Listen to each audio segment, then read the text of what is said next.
समझ जाइए, दोबारा मैं स्टेटमेंट दे रही हूँ सेम लाइन का। रेप एक बार होता है, बार बार नहीं होता है, बशर्ते वो लड़की जो है किसी तरह से कैद होके टॉर्चर ना हो रही हो। तो हो सकता है एक लड़की को कैद करके 4 आदमी 1 हफ्ता रेप कर रहा हो, वैसे केसेस में। लेकिन रेप, लिविंग रिलेशनशिप कभी रेप नहीं होता है। इस पे हम संशोधन का डिमांड कर रहे हैं कि 7 साल जो स्वेच्छा से सेक्स कर रहे हैं, लिविंग रिलेशनशिप में रह रहे हैं, उसे रेप कैटेगरी में काउंट ना किया जाए। ये मैं हर माइक पे ये बात बोलती हूँ। क्योंकि अच्छा बीना जी एक बात बताइए, आप पे अभी मीडिया में कुछ खबर मतलब हमारे थ्रू या और भी चैनल के थ्रू ये चल रहा है, ठीक है, मतलब ये खबर में है कि आप जो एज ए महिला संगठन चलाती हैं, लेकिन प्रॉब्लम सॉर्ट आउट आप नहीं करती हैं और ये टीआरपी करती हैं। जैसा अभी आपने रिपीट किया कि मैं लोगों को मतलब जैसे व्यूअर्स या जो भी है आपके कहने पे ये सारी चीजें ट्रॉल होती है। तो आप अभी मेरे ऑफिस में आए हुए हो ना जी, ऑफिस में आपकी इतनी पीड़िताएं हैं ना, टाइम निकाल के मैं सबसे मिल रही हूँ ना, उसी में आपको भी देख रही हूँ, उनको भी देख रही हूँ। बिल्कुल। उसके बाद अगर मैं केस सॉर्ट आउट नहीं करती तो गाय घाट रिमांड होम वंदना गुप्ता का अरेस्टिंग किसने उठाया था ये मामला? महिला विकास मंच ने उठाया। जी, उसमें बताया गया कि मीनू करके कोई मामला हमारे यहाँ ही आई थी। अब मैं बताती हूँ, ये मीनू जी हमारी मेंबर हैं, वो हमारे यहाँ वो लड़की को लेके आई थी, मामला कुछ और था। ये महिला विकास मंच की ताकत थी जो हम लोगों ने उस लड़की के काउंसलिंग से मामला वंदना गुप्ता तक ले गए और हम लोगों ने पहचाना और उसके बाद अंजाम तक पहुंचाया। ये हमारा ही महिला विकास मंच का ताकत। देखिए, हम लोग उस केस में थोड़ा इंटरेस्ट कम लेते हैं, ईमानदारी से मैं बोलती हूँ। जिस केस में हमें पता चल जाता है कि यहाँ सरासर लड़की की गलती है, उस केस में हम चुपचाप साइड हट जाते हैं, क्योंकि हम लड़की को सोशल मीडिया पे नंगा नहीं करना चाहते हैं। इसलिए उस केस को मैं थोड़ा सा अवॉइड करती हूँ, जहां देख लेती हूँ कि पूरी की पूरी लड़की की गलती है। वैसे केसेस को हम देखते ही नहीं है। वैसे केसेस फिर बाहर जाके नेगेटिव बोलेंगे। अरे भाई, जहां 10 केस हम देख रहे हैं, वहां पे 9 सॉल्व करके एक भी नेगेटिव बोल दिया तो 10 हो गया। हम काम कर रहे हैं तभी ना नेगेटिव या पॉजिटिव आ रहा है। काम ही नहीं करते तो नेगेटिव क्या और पॉजिटिव क्या?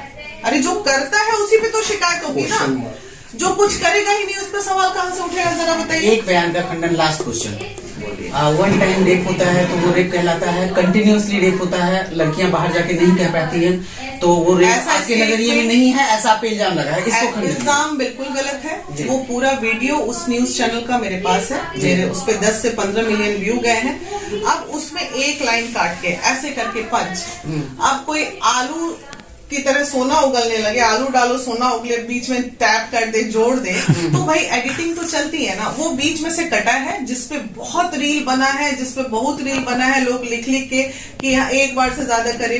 तो ऐसे केसेस में हम कुछ बोल ही नहीं सकते। जिसको अभी मैं आपको बोल रही हूँ इतनी बात, उसमें से आप इधर से काट लो, इधर से जोड़ दो, उसमें क्या फर्क पड़ना है यार? ऐसा हम बोल सकते हैं? जो लड़की रेप, अभी समझ जाइए, दोबारा मैं स्टेटमेंट दे रही हूँ सेम लाइन का। रेप एक बार होता है, बार बार नहीं होता है, बशर्ते वो लड़की जो है किसी तरह से कैद होके टॉर्चर ना हो रही हो। तो हो सकता है एक लड़की को कैद करके 4 आदमी 1 हफ्ता रेप कर रहा हो, वैसे केसेस में। लेकिन रेप, लिविंग रिलेशनशिप कभी रेप नहीं होता है। इस पे हम संशोधन का डिमांड कर रहे हैं कि 7 साल जो स्वेच्छा से सेक्स कर रहे हैं, लिविंग रिलेशनशिप में रह रहे हैं, उसे रेप कैटेगरी में काउंट ना किया जाए। ये मैं हर माइक पे ये बात बोलती हूँ। क्योंकि जब वो लड़की का इंटरेस्ट खत्म होगा तो वो बदले की भावना से कुछ भी कर सकती है। कुछ भी, अभी सेटलमेंट इतना ज्यादा हम लोगों ने देखा है। अभी का केस वो हमें नहीं होगा, उठाइए, सेम केस है। हमारे पास सैकड़ों केसेस हैं, सैकड़ों, उसमें कम से कम 25 से 30 लड़कियां इसलिए रह रही हैं। एक लड़की अभी भी घूम रही है सेटलमेंट के लिए, वो नहीं कर रहे हैं। अच्छा, ना हम रहे नहीं, पैसे का, ये एलिमनी का डिमांड रहता है। एलिमनी, पैसे, ये होता है। लड़का को 376 में जेल जाना पड़ता है, बाद में मरता क्या ना करता। लड़का जो है, माँ बाप बोलता है निकलवा दीजिए, फिर हम जाते हैं उसकी काउंसलिंग करते हैं, क्योंकि 376 में अगर कोई जेल चला गया, उसके पास एक ही ऑप्शन बचता है कि लड़की ही चाहे तो केस हट सकता है, अदरवाइज वो आजीवन कारावास में वो लड़का चला जाएगा। आज 3 लाख के ऊपर युवा लड़के जो सिर्फ अफेयर करके जेल में हैं, उनका कौन देखेगा? वो ये जो जिनको रोजगार करके अपना, उनकी क्या कसूर थी? मोहब्बत करना ना, ठीक है वो किसी से अफेयर में थे। तो मैं यही बोलती हूँ, जहां रेप का शब्द दिया जा रहा है उसमें हम लोग लगातार डिमांड कर रहे हैं सरकार से।